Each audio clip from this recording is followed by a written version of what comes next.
이 시간 성경 봉독을 안성년 목사님께서 해주시겠습니다.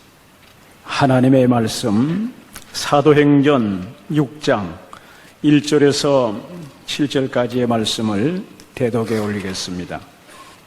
그때에 제자가 더 많아졌는데 헬라파 유대인들이 자기의 과부들이 그 매일 구제에 빠짐으로 히브리파 사람을 원망한데 12사도가 모든 제자를 불러 이르되 우리가 하나님의 말씀을 제쳐놓고 공궤를 일삼는 것이 마땅치 아니하니 형제들아 너희 가운데서 성령과 지혜가 충만하여 칭찬 듣는 사람 7을 택하라.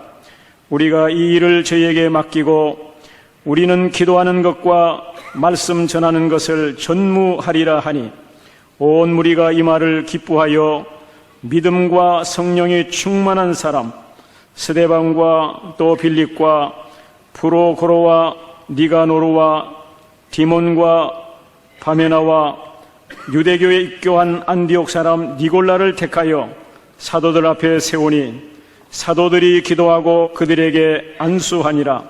하나님의 말씀이 점점 왕성하여 예루살렘에 있는 제자의 수가 더 심히 많아지고 허다한 제사장의 무리도 이 도에 복종하니라. 아멘. 급변하는 세상과 개혁교회의 부흥이라는 제목을 가지고 현 대신대학교 총장으로 계시고 총신대학교 명예교수로 계시는 정성구 목사님께서 나오셔서 강의해 주시겠습니다. 할렐루야. 교단의 어른 되시는 우리 정경 총회장님, 우리 총회장님, 그리고 존경하는 선후배 목사님들, 그리고 주님의 몸된 교회를 지성으로 섬기는 모든 장로님들에게 성삼위 하나님의 은혜와 축복이 함께 하시기를 소원합니다. 지금 우리는 한치 앞을 내다볼 수 없는 혼돈과 무질서 그리고 가치관의 혼란 속에 살고 있습니다. 오늘 기도회를 열고 있는 이 시기는 작년과는 사뭇 다른 환경입니다. 9.11 테러 사건 이후에 미국의 주도 아래 아프간 전쟁과 이라크 전쟁이 일어난 후에 후세인만 체포하면 모든 것이 끝날 것 같았던 전쟁이 최근에는 더 꼬이고 점점 더 격화되고 있습니다. 작년에는 남해안으로 상륙한 태풍 매미로 말미암아 제주와 전남, 경남, 경북, 강원 지역은 상상을 초월하는 재산 피해와 100여 명의 사망자가 생겼습니다. 그런데 아직 그 상처가 아물지 않은 상태에서 이번 기도회로 전국의 목사님들, 장로님들이 이렇게 모였습니다. 얼마 전에는 대통령 탄핵 전국이라는 상상치 못한 일이 일어나고 지난 4.15 총선에서 진보적 세력이 득세하여 한국의 정치적 앞날은 전혀 예측할 수가 없었습니다. 더구나 이번 선거의 변화와 개혁을 요구하는 진보적 사람들이 대거 전면에 나섬으로써 한국 사회에 적지 않은 변화가 예견되고 있습니다. 뿐만 아니라 이런 정치적 좌파 세력과 자유주의적 성향이 한국교회에 어떠한 변화를 몰고 오는지는 지금 이 자리에서 예단할 수가 없습니다. 또 이러한 사회적 분위기가 보수주의 신앙을 표방하는 우리 교회와 성도들에게는 커다란 도전이 아닐 수가 없습니다. 왜냐하면 그 사회적인 보역 갈등이 자칫 교회 안에서도 논쟁의 소지가 될 수 있기 때문에 그렇습니다. 최근 몇 년 동안 구조조정과 명예퇴직 그리고 청년 실업, 신용불량자의 대량 발생은 커다란 사회적인 문제일 뿐만 아니라 그것은 교회의 어려움과도 실제적으로 직결된다는 사실을 우리 모두가 다 아는 일입니다. 지난번 평안북도 용천에서 있었던 열차 폭파 사건으로 말미암아 수많은 사람들이 생명을 잃고 수천 명의 부상자와 이재민이 나왔을 때 우리가 여러 방면으로 구호사업도 벌였습니다마는 이것으로 말미암아 북한의 열악한 경제, 빈약한 의료시설의 형편을 더욱 소상하게 알게 됐습니다. 지난번 참사 사건은 참으로 불행한 일인 것은 사실이지만은 앞으로 남북관계 개선의 청신호로 받아질 수가 있습니다. 또 4.15 총선의 결과로 여성의 사회적 진출이 현저히 많아지고 여성의 지위 향상과 리더십이 발휘가 앞으로 목회의 새로운 과제로 떠오를 전망입니다. 이런 새로운 환경 조성으로 우리는 한국교회와 미래에 대해서 함께 고민하며 기도할 제목들이 많아진 것이 사실입니다. 그동안 우리는 교회의 부흥과 성장 그리고 일 중심의 교회를 지향하다 보니 우리 장로교회는 서서히 정체성을 잃어가고 있었습니다. 그러면서도 우리 교회는 뚜렷한 방향이나 목표를 상실해버리고 현상 유지에 급급하고 있는 것이 오늘의 현실입니다.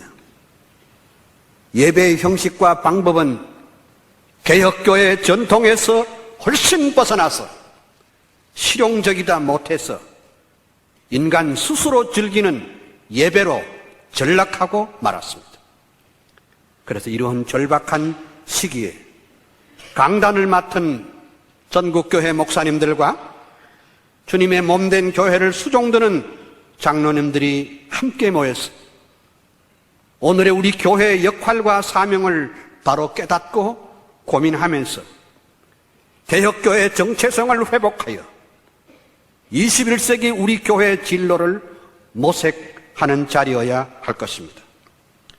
그것은 곧 우리 시대의 교회 지도자들의 자각이며 교회의 개혁일 것입니다.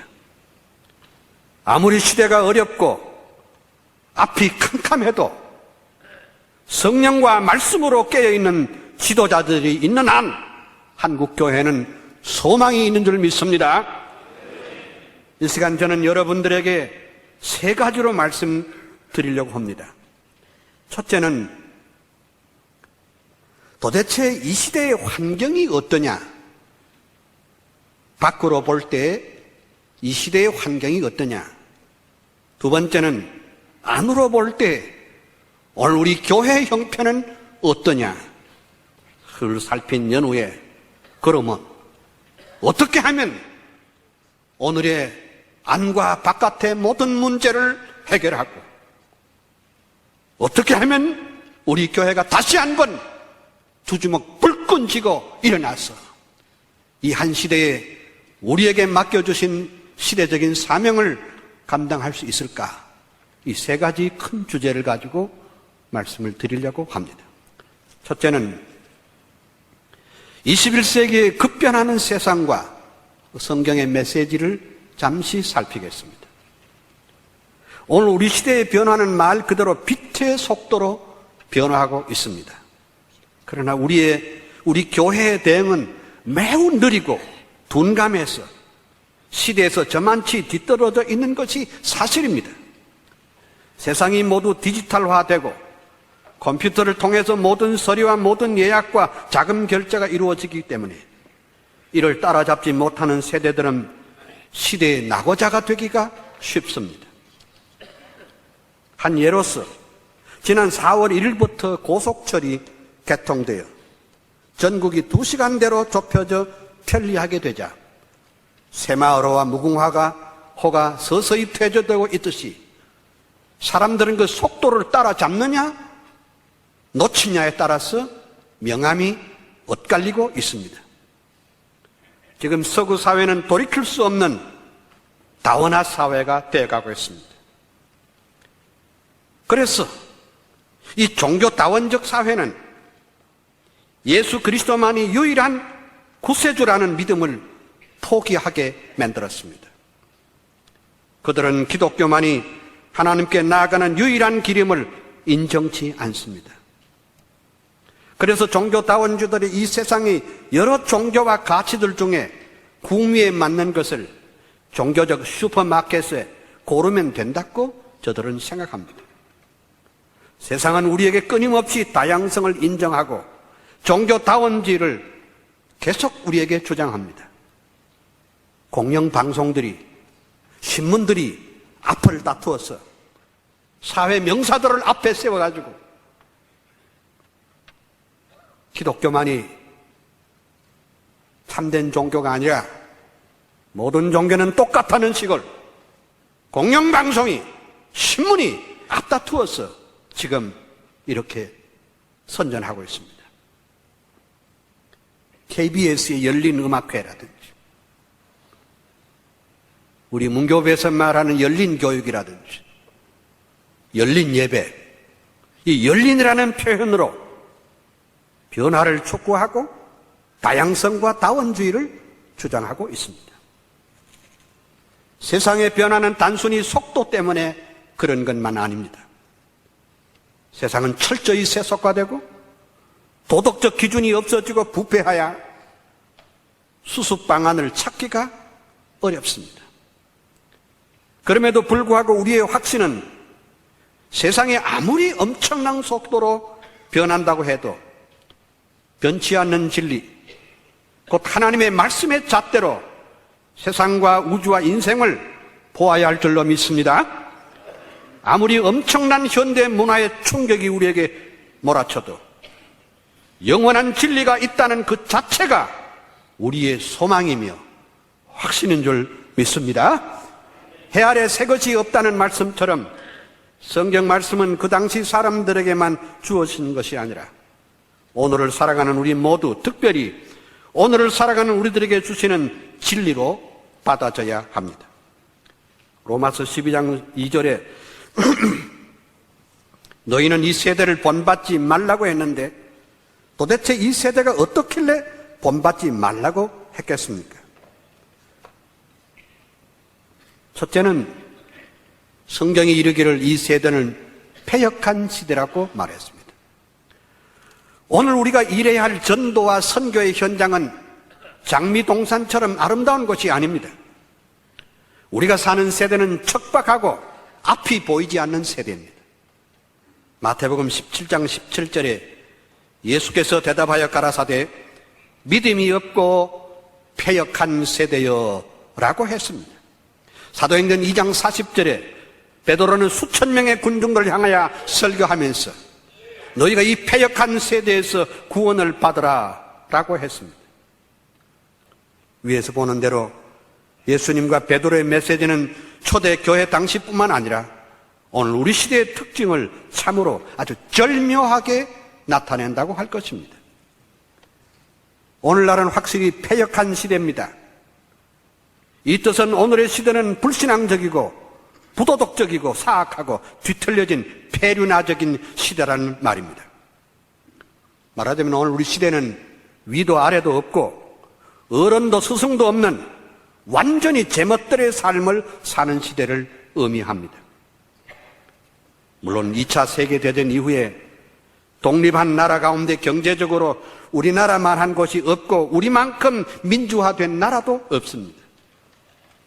세계교회 그 유래를 찾아볼 수 없을 만큼 우리 교회는 부흥하고 성장한 교회였던 것이 사실입니다. 미국 다음으로 세계에서 선교사를 가장 많이 보낸 나라가 우리 한국교회입니다. 그런데 현재 우리나라에는 OECD 국가 중에 이혼율이 미국 다음으로 많은 나라입니다. 자살률이 세계에서 4번째로 많은 나라입니다. 45분마다 한 사람씩 자살하는 나라. 특별히 최근에는 사회 지도급 인사들이 스스로 목숨을 끊는 비극적인 일들이 계속해서 일어나고 있습니다. 참 아이러니컬하게도 교회 수가 가장 많이 집중한 지역에서 성적 타락이 가장 많은 나라에 우리는 살고 있습니다. 보험금을 타기 위해서 아내를 살해하고 남편을 토막내 죽이는 세상. 젊은이들이 일시적으로 향락을 위하여 사람의 목숨을 파리처럼 생각하는 상황에서 도대체 우리 교회는 어떤 대안을 내놓아야 할 것인가? 이것이 우리들의 과제입니다. 문제는 교회가 많아졌고 교인도 많아졌고 예수 잘 믿는 정치가도 많고 예수 잘 믿는 기업가도 많고 예수 잘 믿는 행정가들이 수없이 많은데 어째서 이 세상은 변화가 없는가 하는 것입니다.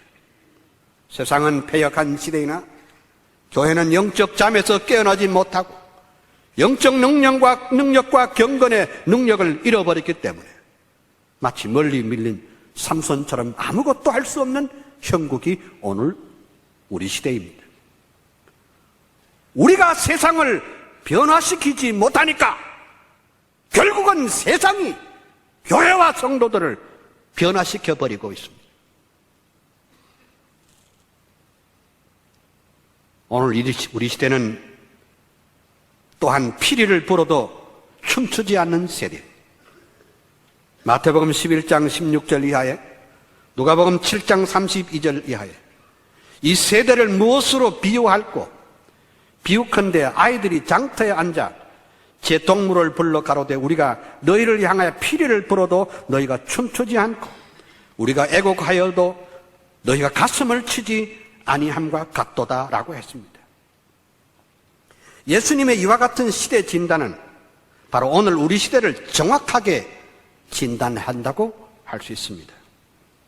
예수님은 그의 설교에서 세례 요한 같은 선지자의 메시지에 귀구리지 않는 사람들이 그 얼음장 같은 차디찬 가슴을 책망하고 있습니다. 피를 불어도 춤추지 않는 세대란 오늘날 진리에 대해서는 발바닥처럼 굳어져 무심한 현대인과 아주 비슷하다는 것을 말했습니다. 흔히 우리 시대를 가르쳐서 감성의 시대라고 말합니다.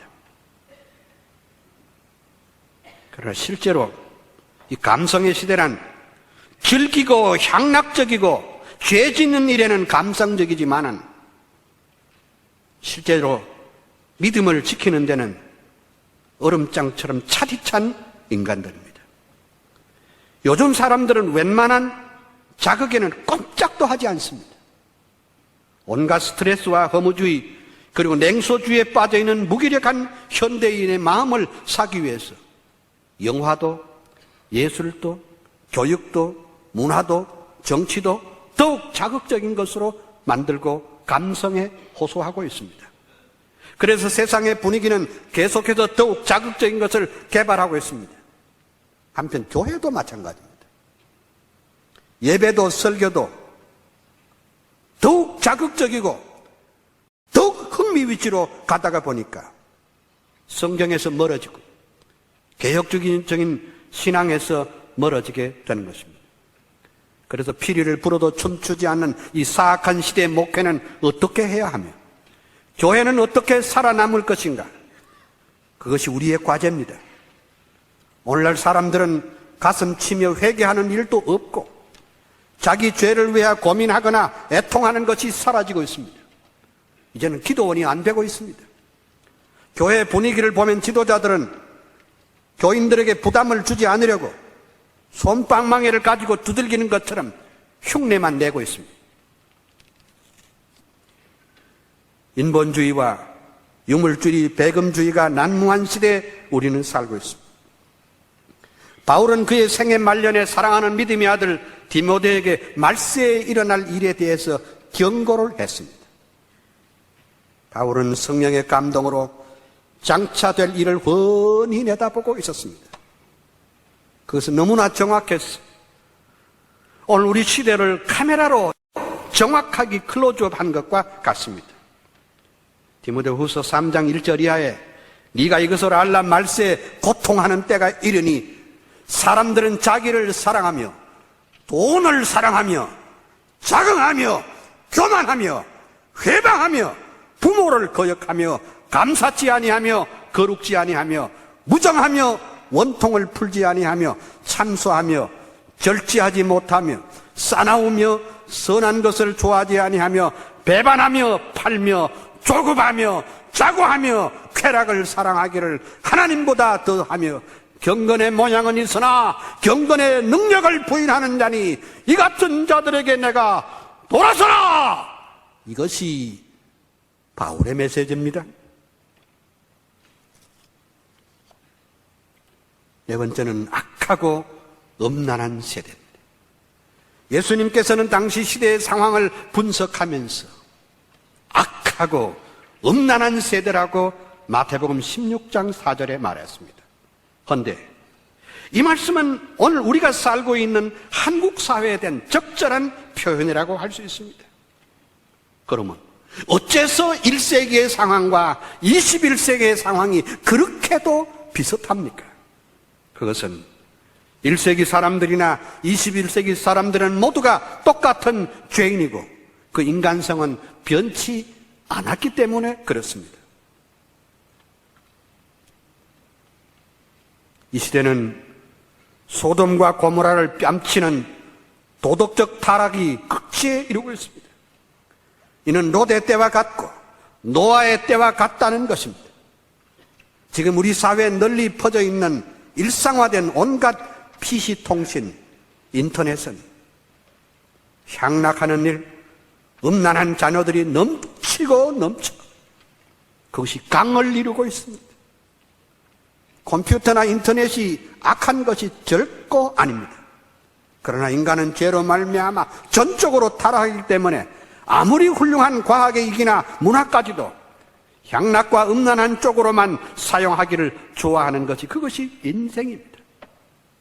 실은 오늘날 사이버 사창가의 모든 젊은이들이 빠져있고 이 젊은이들이 여기에 중독 현상은 치유가 불가능할 정도입니다. 이로 말미암아 정신적 황폐와 그리고 허무주의, 대인 기피증, 이기주의, 퇴폐주의가 만연해가고 있습니다.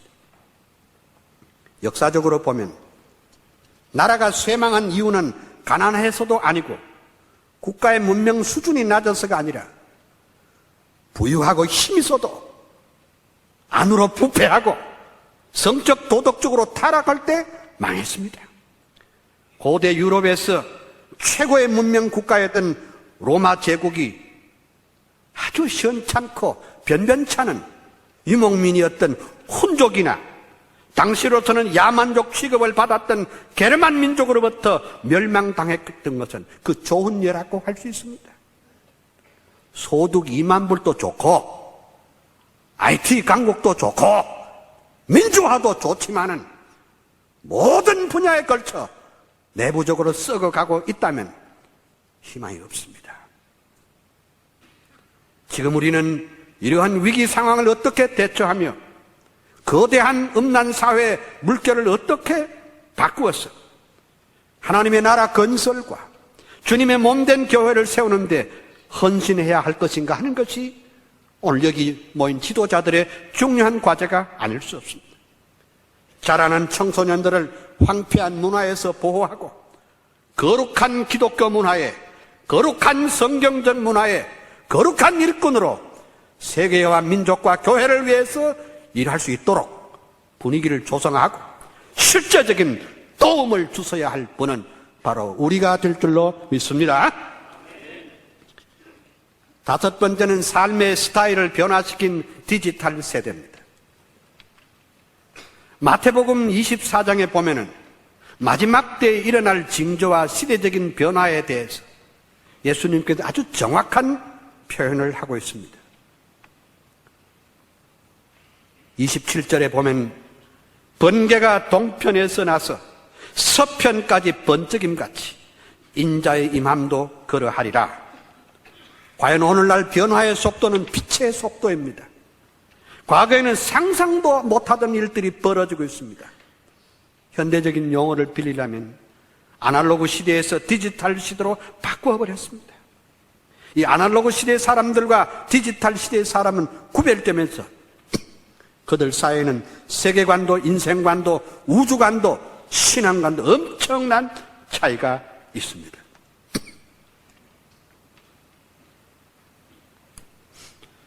정보화 사회의 여러 가지 장점에도 불구하고 역기능으로서 코드화된 인간, 고립화된 인간, 탈인간화, 비인간화, 사생활의 침해, 의사소통, 구조의 왜곡 등 엄청난 부작용이 인간의 세계관과 또 가치관이 변해버렸습니다.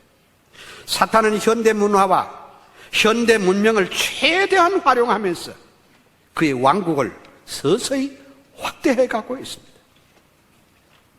우리는 사탄 문화가 더 이상 잠식하지 못하도록 경건한 문화를 세워가는 일에 우리 모든 영향을 기울여야 할 줄로 믿습니다.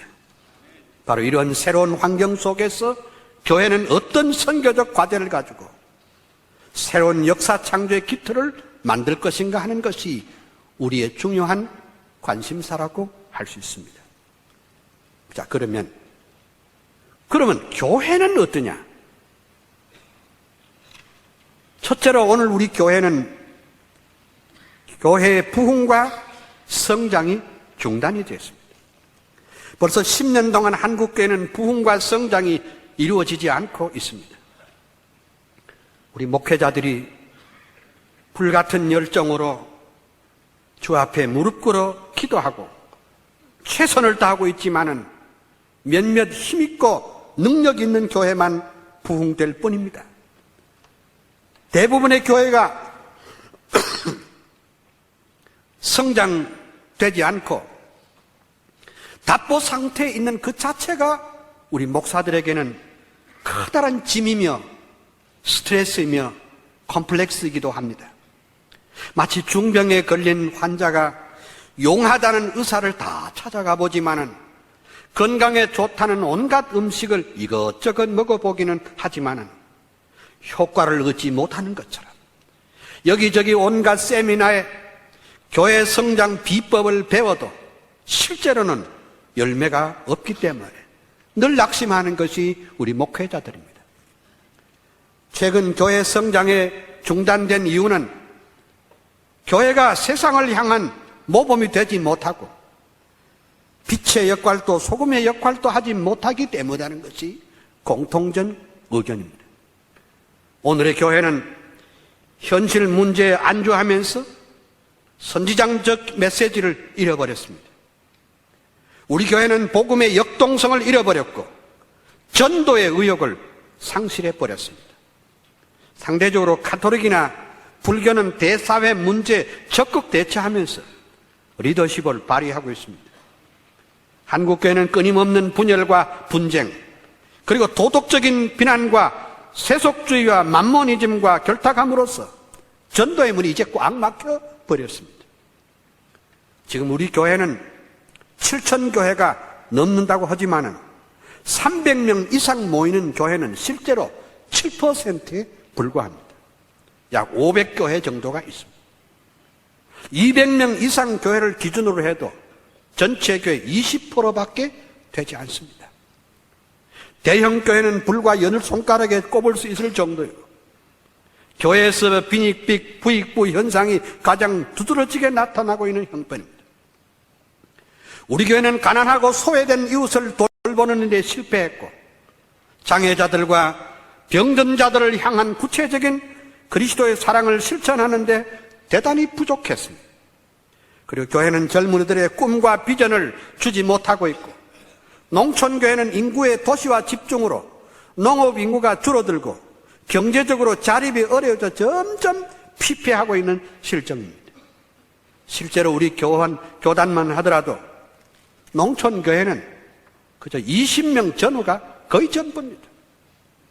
그러니 연약한 농어촌교회 목회자들이 노후 대책은 거의 없는 거나 마찬가지입니다. 대도시 몇몇 교회들의 부흥을 마치 우리 교단의 부흥으로 생각해서는 곤란합니다. 한국교회연합회 통계에 의하면 최근 2, 3년 동안 20만에서 50만의 교인이 줄어들고 있다는 보고가 있었습니다. 부흥도 멈추고 영적 성장도 멈춘 우리 교회, 어떻게 이 거대한 영적인 동력을 불어넣을 수 있습니까? 이것이 우리 교회의 우선적인 과제입니다. 두 번째는 한국교회 고령화 사회입니다. 지금 한국 사회는 65세 이상의 노인이 전체 인구의 7.3%이고 2030년에는 19.3%에 이를 전망입니다. 이는 국민 5명 중에 1명이 노인이라는 말입니다. 우리나라는 2022년부터 완전히 고령사회가 됩니다. 성경은 노인을 축복받는 존재로서 존경과 공경과 사랑의 대상이요 지혜의 상징이며 하나님의 소명을 받은 존재라고 가르칩니다. 그런데 현실은 노인은 소의 대상이 되고 경제적, 정신적, 육체적 건강의 약자로서 한쪽 구석으로 내몰리고 있습니다. 교회는 노인에 대하여 동정적이거나 시혜적 차원에서 볼 것이 아니라 제도적으로 시스템으로 노인 목회에 대한 새로운 이정표를 만들어 가야 할 줄로 믿습니다. 우리 한국은 최근에 가장 빠르게 고령화 사회로 변화하고 있습니다. 고령화 사회가 되면서 노동 인구의 급격한 감소가 커다란 사회적인 이슈가 되고 있습니다. 젊은이들이 점점 줄어들고 있습니다. 도대체 대학 신입생을 모집하는데 대학에 사활이 걸려 있는 이유는 대학 정원 부담도 학생이 엄청나게 적기 때문입니다. 지금 지방대학은 죽어가고 있습니다. 지금은 지방대학이 살아남기는 강력한 구조조정과 M&A, 즉 인수합병을 시도하지 않으면 살아날 수가 없는 실정입니다. 지금은 유치원의 경우에도 입학아동이 점점 줄어져서 추가 모집을 해도 정원이 미달되는 지경입니다. 앞으로 지금처럼 출산율이 저하된다면 앞으로 100년 후가 되면 한국 인구는 1600만 명밖에 되지 않습니다. 이는 인구의 3분의 1의 수준입니다. 이런 사회 현상을 살펴보면 오늘 우리 한국교회는 위기에 처해 있습니다. 즉 이 말은 앞으로 100년 후에는 문을 닫는 교회가 속출할 것입니다. 교회 공동화 현상이 일어나고 신학교육과 교회 재정 문제 감당할 수 없는 일이 일어날 것을 우리는 예신하고 있습니다. 그 예로서 120년 전에 언더우드를 한국 선교사로 파송했던 성 라파엘 교회가 지금은 언더우드가 세운 세문안 교회 도움을 받아 건물을 겨우겨우 유지하고 있습니다. 앞으로 100년 후에 중국에 선교사를 파송한 우리가 중국 교회의 헌금을 받을 상황이 생길지도 모릅니다. 한국 사회의 고령화는 결국 교회 구성원의 고령화, 즉 늙은 교회가 된다는 뜻입니다. 이는 장차 교회 재정의 급격한 감소로 해외 선교를 할 수 있는 시기가, 할 수 없는 시기가 올지도 모릅니다. 일할 때 일하지 아니하면 일할 수 없는 밤이 온다는 것입니다. 이런 현상은 대도시에서 1시간만 차를 타고 나가면 농촌계 현실을 보면 우리는 금방 알 수가 있습니다. 세 번째는 한국교회와 세속화 문제입니다.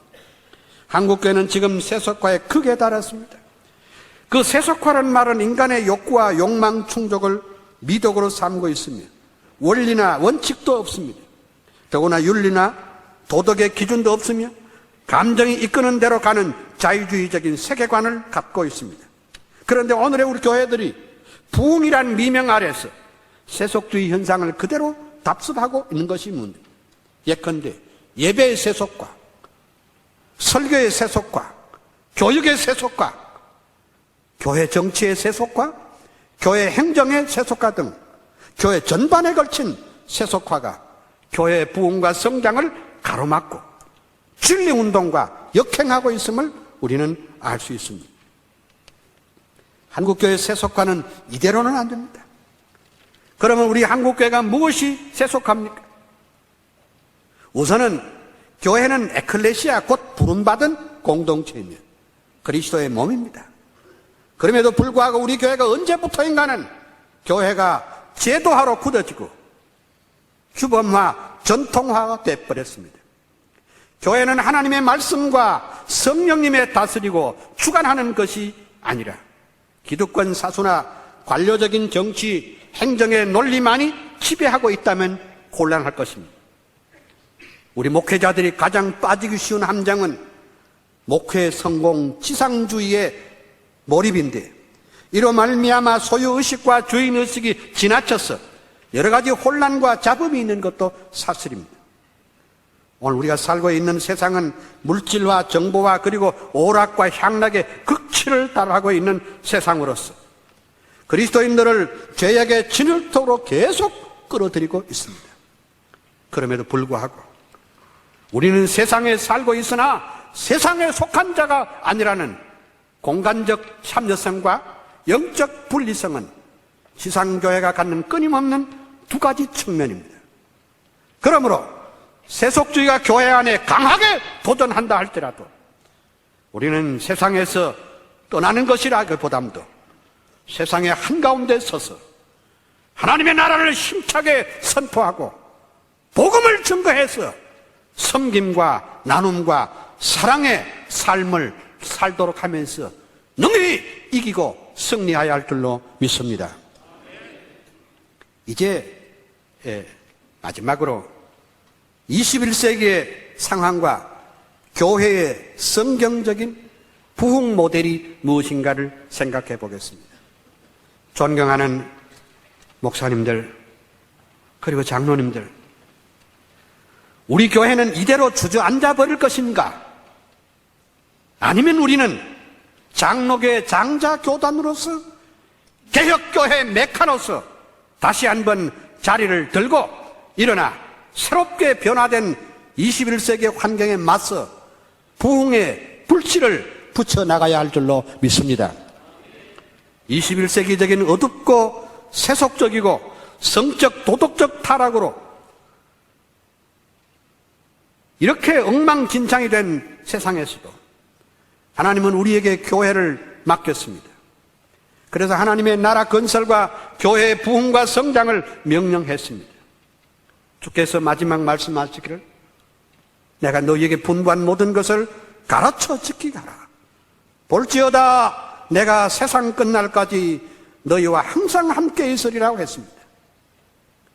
예수님께서는 21세기에도 아니 세상 끝날까지 주의 종들과 함께 하시기 때문에 여전히 커다란 소망과 확신을 가지고 일할 수 있는 줄 믿습니다. 앞서 제기한 대로 성경의 진리가 참되기 때문에 21세기나 1세기나 세상의 변화와 타락에 대한 그 대응 원리와 대답은 꼭 같습니다. 우리는 이 시대의 변화에 그렇게 움츠러들고 놀랄 필요도 없고 당황할 필요도 없이 복음의 진리를 굳게 잡음으로써 어려운 시대에 바른 대응을 해야 할 것입니다. 오늘의 세상과 시대의 변화의 와중에도 우리 교단이, 우리 교회가 걸어야 할 대응은 역시 성경에서 찾을 수밖에 없습니다.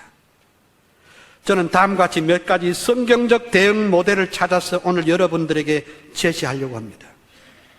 부흥이 중단되고 지금 지쳐있는 대한예수교 장로회, 우리 총회, 합동적 우리 교회 다시 한번 영적인 활력을 되찾고 부흥의 기틀을 닦아 새롭게 부흥하고 성장하는 동력을 성경의 원리에서 찾을 수 있게 되기를 소원합니다.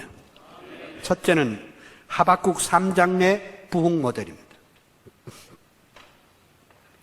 여러분 아시는 대로 하박국은 일찍 그 시대의 아픔을 절감하고 하나님께 불평과 원망의 기도를 했던 사람입니다. 하나님 이럴 수가 있습니까? 어째서 불의한 자는 승승장구하고 진실하게 살려는 사람은 이렇게 힘듭니까? 눈을 가진 하나님이 왜 오늘의 현실을 못 봅니까? 귀를 지으시는 하나님께서 왜 이 소리를 듣지 못합니까? 입을 지으시는 하나님께서 왜 말씀이 없으십니까? 그런 높은 망대에 올라가서 하나님과 단판 기도를 했고, 그런데 하나님께서는 그렇게 외치는 하박국을 향하여 의인은 믿음으로 말미암아 살리라고 했습니다. 그렇습니다. 의의가 없는 시대에도 우리는 믿음으로 살아야 할 줄 믿습니다. 하박국은 하나님의 말씀에서 거대한 충격과 은혜를 받고 그의 생애는 바꿔졌습니다. 그리고 하박국은 하나님께 엎드려 부흥을 갈구했습니다. 그러면서 그는 부흥의 방법으로서 하나님의 말씀에 놀랐을 때 진정한 부흥이 온다는 것을 선포했습니다.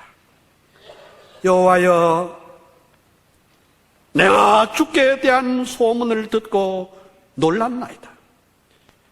여호와여, 주는 주의 일을 이 수년 내에 부흥케 하소서. 이 수년 내에 나타내시옵소서. 진노 중에라도 긍휼을 잊지 마소서. 하박국은 하나님의 말씀을 듣고 깨달았습니다. 그래서 의심과 좌절과 불평의 사람이 변하여 오직 여호와는 그 성전에 계시니 온 천하는 그 앞에서 잠잠할지니라. 그러면서 그는 주께 대한 소문을 듣고 놀랐다고 했습니다. 참된 부흥이 뭘까요? 참된 부흥의 원동력은 하나님의 말씀에 놀랐을 때만이 참된 부흥이 이루어질 줄로 믿습니다. 이 위대한 진리는 오늘날도 다르지 않습니다. 개인도 교회도 국가도 하나님의 말씀에 충격에 놀랐을 때 참된 부흥은 가능한 줄 믿습니다. 그리고 하박국은 그 부흥이 하나님의 주권 가운데 하나님의 능력으로 되어진다는 것을 말씀했습니다. 그리고는 그 부흥의 내용은 주의 일이 되어야 한다고 했습니다. 그는 바로 깨달았습니다. 말씀의 충격이 그에게 올 때 참된 부흥이 무엇인지를 깨달았습니다.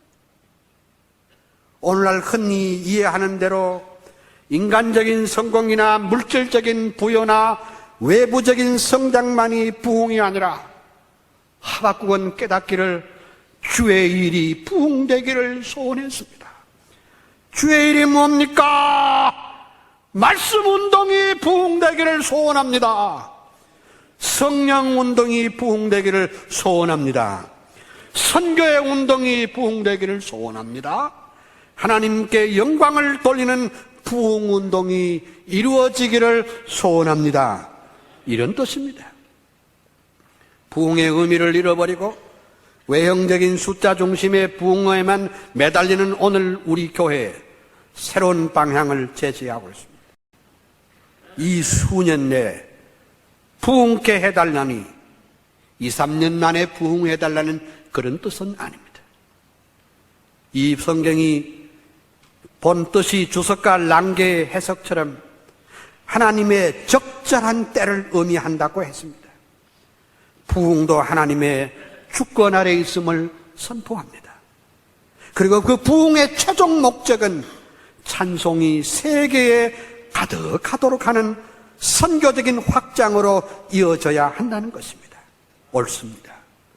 하나님의 영광과 찬송이 세계에 가득하도록 하는 것이 이것이 참된 부흥이며 하나님의 영광과 찬송이 온 세계에 미치도록 해야 진정한 선교이며 부흥인 줄 믿습니다.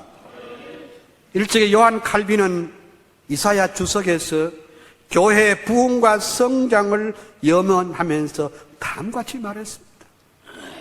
교회가 짙은 어둠과 무덤 속으로 내몰린다고 할지라도 우리는 항상 교회의 부흥에 대한 밝은 소망을 품어야 한다라고 말했습니다.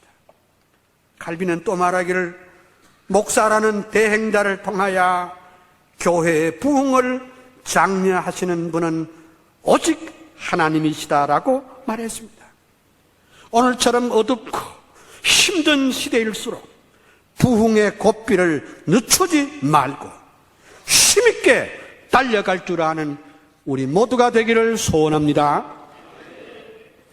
두 번째는 사도행전 6장 모델입니다. 사도행전 6장 모델에서 참된 교회의 부흥과 교회의 정체성을 지켜나감에 있어서 필수적인 것이 뭐냐? 기도하는 것과 말씀 전하는 것을 전무하다 하는 교회라고 말했습니다. 예루살렘 교회도 언제나 은혜롭고 충만한 교회는 아니었습니다.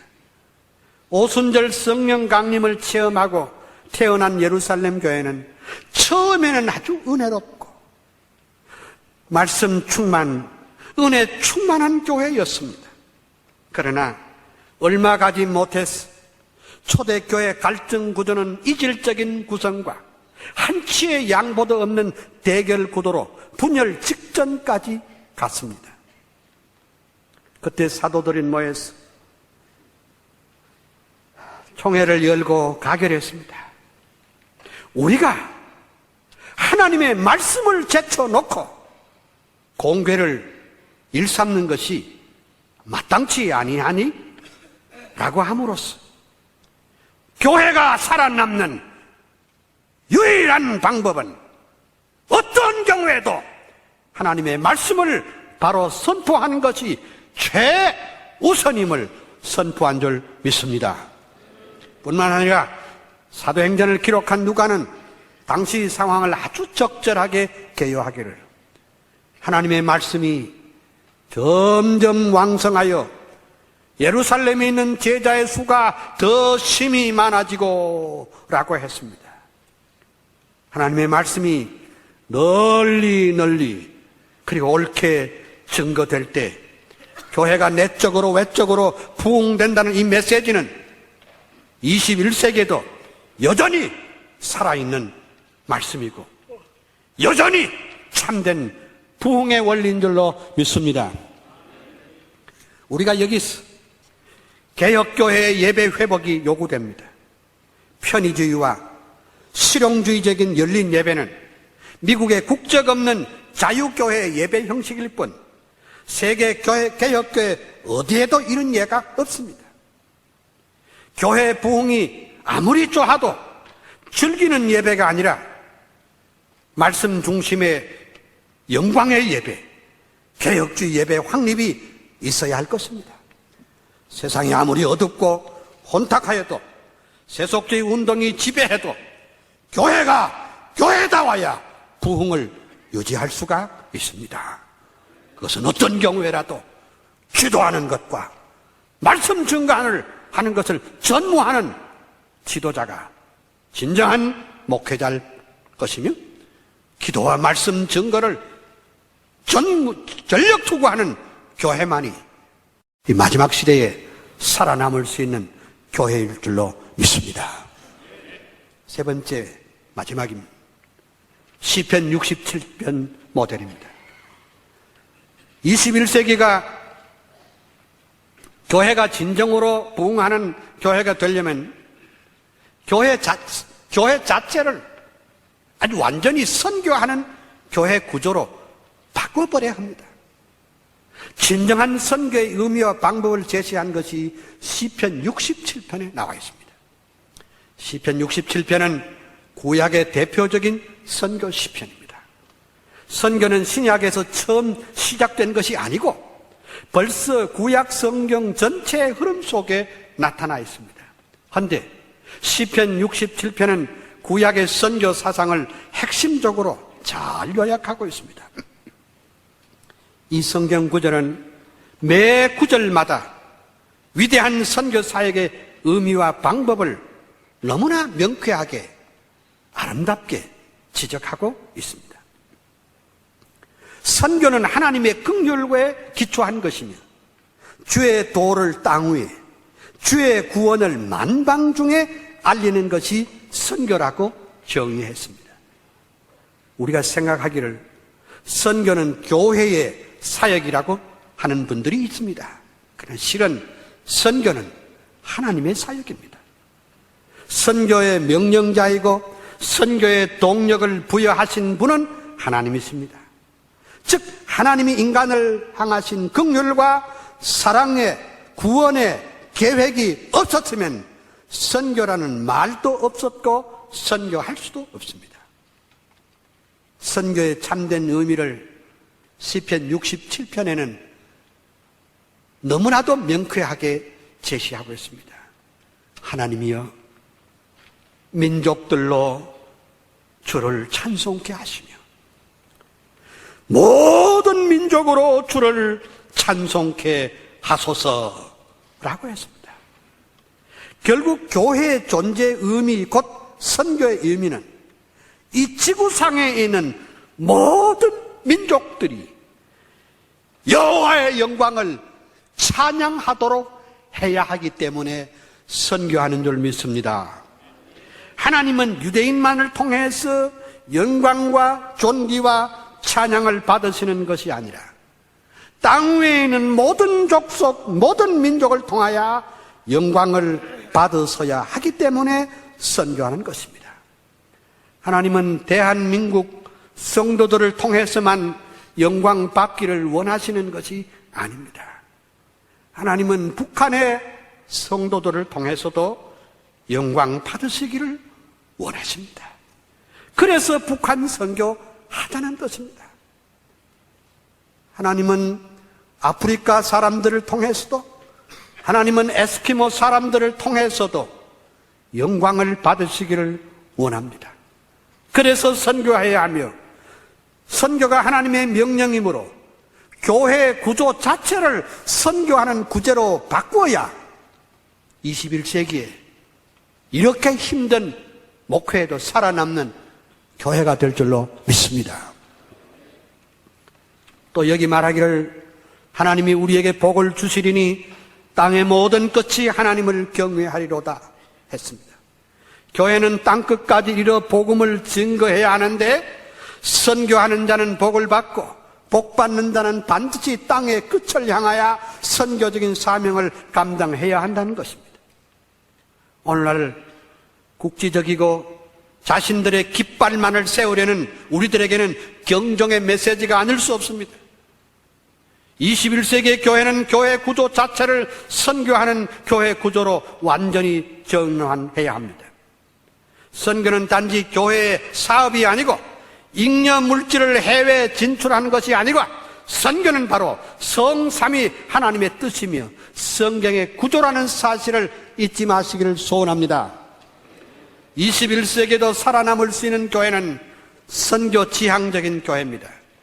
본질적으로 교회 공동체는 선교 지향적이어야 한다는 뜻입니다.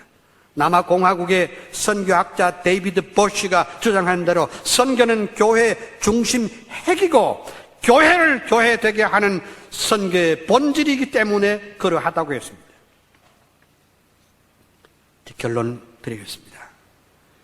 존경하는 여러 목사님들, 그리고 주님의 종들을 받들고 교회를 성심으로 섬기는 여러 장로님들, 저는 위에서 성경적인 시각에서 오늘의 사회도 분석해봤고 오늘이 우리 교회가 처한 여러 가지 상황도 분석했습니다.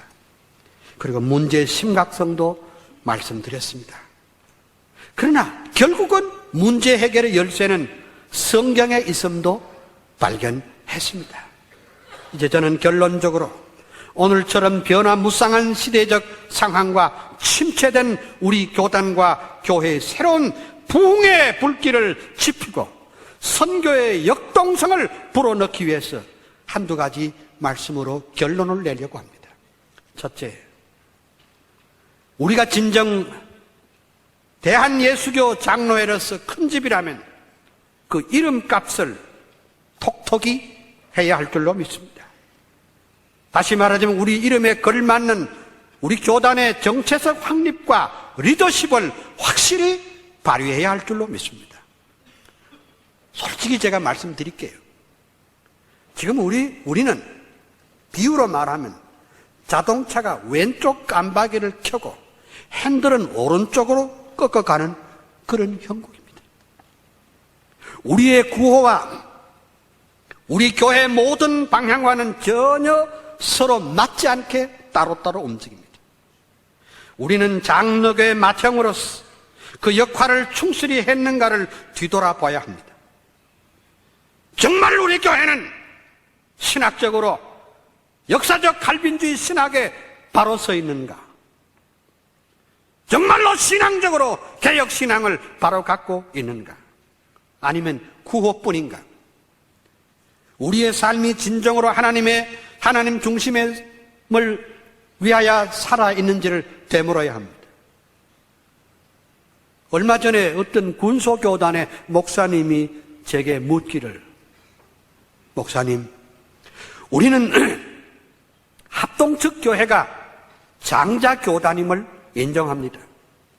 그런데 물어봅시다. 그 장자가 차자들에게 도대체 무엇을 해주었으며 지난 세월 동안 우리 차자들에게 장자교회가 무슨 도움을 주었습니까? 라고 물었을 때 저는 대답을 못했습니다. 우리가 한국 장로교회 자존심을 지키려면 그것은 명분이나 명예나 수단이 아니라 진실로 개혁주의 신앙을 가진 자로서 모든 면의 리더십을 보여주어야 할 줄로 믿습니다.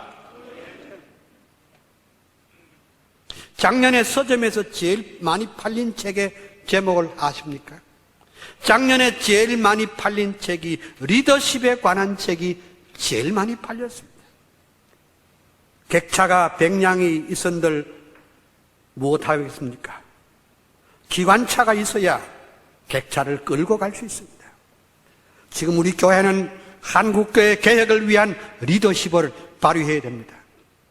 모두가 자기 중심, 자기 교회 중심, 자기 지역 중심, 자기 사람 중심, 자기 그룹을 위한 이기주의에 사로잡혀 있다가 다른 모든 교단과 교파의 리더십을 빼앗긴다면 우리는 교회의 숫자와 상관없이 우리는 무기력한 교단으로 전락할지도 모릅니다.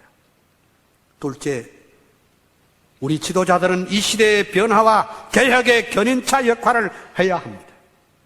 앞서 저는 오늘의 사회적, 경제적, 정치적 상황이 너무 어둡다는 것을 말씀드렸습니다. 그리고 오늘 우리 교회가 처한 형편도 가슴이 답답한 것이 너무 많다는 것도 말씀드렸습니다. 그러나 교회의 미래는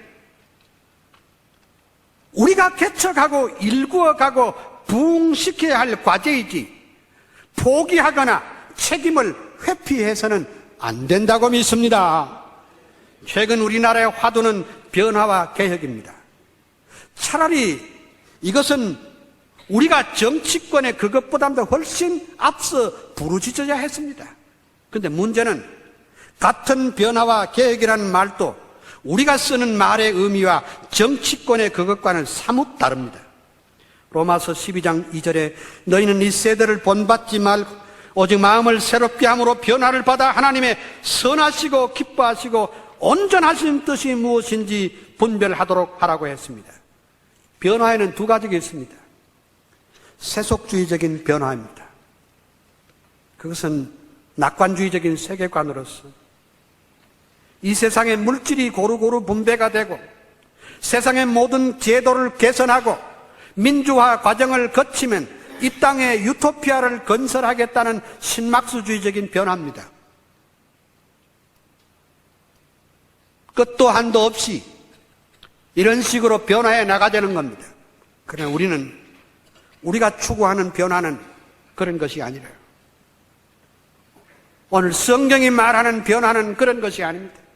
세속적인 변화가 아니라 중생한 사람들이 여호와의 영광과 그의 주권을 높이면서 끊임없이 하나님의 선하시고 온전하신 뜻을 따라 말씀과 성령으로 새로워져가는 변화인 줄 믿습니다.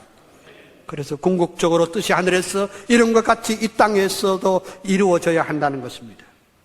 이는 곧 주님의 몸된 교회 부흥과 하나님의 나라 건설입니다. 우린 모두가 죄인입니다. 우리는 모두가 어두워졌습니다. 우리는 시대적 사명과 소명을 망각하고 살았습니다. 우리는 하나님 중심의 개혁과 변화의 바람을 일으켜야 할 줄로 믿습니다. 그것은 바로 사도행전 6장에 기록된 대로 기도하는 것과 말씀 전하는 것을 전무하면 민족에게 꿈과 희망을 주는 교회로서 이웃과 아픔을 함께하는 영적 지도력을 회복하는 우리 교회와 지도자들이 되어야 할 줄로 믿습니다. 구원의 즐거움을 회복하십니다. 그리고 해서 민족 지도자들이 하나님의 불꽃 같은 눈앞에 우리가 서야 할 것입니다. 이것이 21세기 우리의 교회의 희망이며 꿈이며 찬송이 될 줄로 믿습니다. 사랑하는 목사님들 그리고 장로님들에게 주님의 평화와 은혜와 축복이 넘치시기를 소원합니다. 한 2, 3분 동안 같이 한번 기도하겠습니다. 다 같이 통성으로 한 2, 3분 기도하겠습니다. 할렐루야. 하나님의 크신 은혜와 축복을 인해서 감사와 찬양과 영광과 존귀를 올립니다. 이렇게 사특한 시대에, 이렇게 죄악이 관영한 시대에, 이렇게 교회적으로도 침체되어 있고 주님이여 부흥이 중단되고 이렇게 메마른 우리 교회 성령의 능력을 덧입혀 주시고 강하게 하여 주시옵시고 능력을 덧입혀 주시기를 원하고 기도합니다. 하나님 아버지여, 농어촌 교회가 피폐해가고 있습니다. 하나님 아버지여, 하나님의 우리 교단이 부흥이 중단되고 있습니다. 다시 한번 우리 교단의 부흥을 일으켜 주시옵소서. 낭패와 실망 가운데 있는 주의 종들에게 영권을 칠변하다 하여 주시옵시고 감당케 하여 주시기를 원하옵고 기도하옵니다. 구원의 즐거움을 회복시켜 주고 새롭게 하여 주시옵소서. 예수님 이름으로. 할렐루야. 하나님의 크신 은혜와 축복을 감사합니다. 사랑하는 주님이시여, 이번 기도회가 마치기 전에 우리의 가슴을 달구어 주시옵소서. 구원의 즐거움을 회복시켜 주시옵소서. 특별히 농어촌에서 눈물과 땀을 바쳐 수고하는 우리 목사님들, 장로님들을 위로하여 주시옵소서. 주님의 재단에 붙들을 붙들고 눈물로 호소하는 모든 전국의 목사님들, 장로님들을 위로하여 주옵소서. 두 주먹 부르륵 끈쥐고 이 한 시대의 시대적 사명을 감당케 하여 주시옵소서. 말씀과 성령으로 날마다 새롭게 변화되게 하여 주시옵소서. 어떤 환경이 와도 주님의 십자가 힘있게 붙들고 걸어갈 줄 아는 이 장자 교단으로서의 자존심을 지키는 우리 교단 되게 하여 주시옵소서. 예수님 이름으로 기도합니다.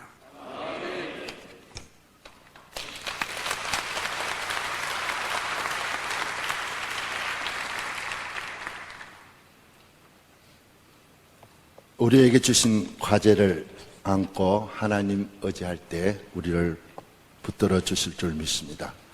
246장 찬송 같이 부르십시다. 246장 찬송. 내 주의 나라와 주 계신 성전과 피 흘려 사신 교회를 늘 사랑합니다. 내 주의 교회는 천성과 같아서 눈동자같이 아껴서 늘 보호하시네. 이 교회 위하여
주님께서 가르쳐 주신 기도 드리십시다. 하늘에 계신 우리 아버지여, 이름이 거룩히 여김을 받으시오며 나라에 임하옵시며 뜻이 하늘에서 이루어진 것과 같이 땅에서도 이루어지이다. 오늘날 우리에게 일용할 양식을 주옵시고 우리가 우리에게 죄 지은 자를 사하여 준 것 같이 우리 죄를 사하여 주옵시고 우리를 시험에 들게 하지 마옵시고 다만 악에서 구하옵소서. 대개 나라와 근세와 영광이 아버지께 영원히 있사옵나이다. 아멘.